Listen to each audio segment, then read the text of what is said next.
નમસ્કાર, આપ જોઈ રહ્યા છો નેશન પ્લસ ન્યૂઝ. હું છું આપની સાથે હેતલ ભગત. વડોદરામાં મરાઠી સંસ્કૃતિ, રીતિ રિવાજો અને પરંપરાઓ અનુસાર ધૂળેટીના દિવસે વીરને દર્શનાર્થે શહેરના માર્ગો પર ફેરવવામાં આવે છે.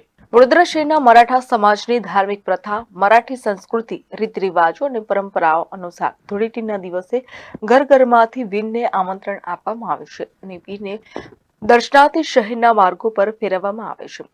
માન્યતા અનુસાર વીર એટલે પરિવારમાંથી કોઈ વ્યક્તિ શહીદ થાય તો તેમને ભગવાન સ્વરૂપે પૂજન કરવામાં આવે છે.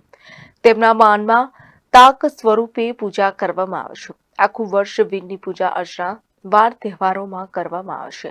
વીરની સાથે તેમનો પરિવાર અને સમાજના અગ્રણીઓ મરાઠી વાજિંત્રોની સાથે વાજતે ગાજતે બધા લોકો હનુમાનજીના મંદિરમાં જઈને દર્શન કરે છે.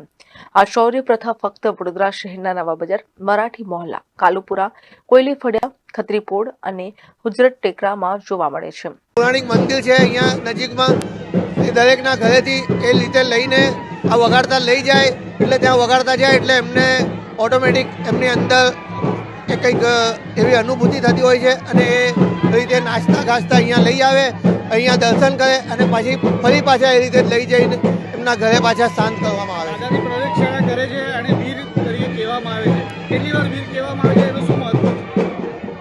વીર એક અંદર આમ જે વીર આયા કહેવાય ને, એટલે અંદરથી આમ એમણે પોતાને મરાઠીમાં કહેવાય કે અંગાત આલે એ રીતનું એક પ્રથા હોય છે અને એ ઓટોમેટિક દરેકને નથી હોતી, પણ અમુક લોકોમાં ઓટોમેટિક એ જાગૃત થતી હોય છે અને એ રીતે પાછું એમને શાંત કરવામાં આવે છે. જાગૃત થયેલા વીરને દર્શન કરાવી એમને શાંત પાડવામાં આવે છે અને ફરી પાછું દેવસ્થાનમાં એમને પાછા બિરાજમાન કરવામાં આવે છે તાકના રૂપી.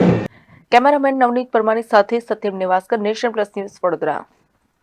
સમાચારોના સતત અપડેટ માટે નેશન પ્લસ ન્યૂઝના યુટ્યુબ ચેનલને સબસ્ક્રાઇબ કરો, બેલ આઇકન દબાવો અને ફોલો કરો ઇન્સ્ટાગ્રામ, ફેસબુક અને ટ્વિટર પર.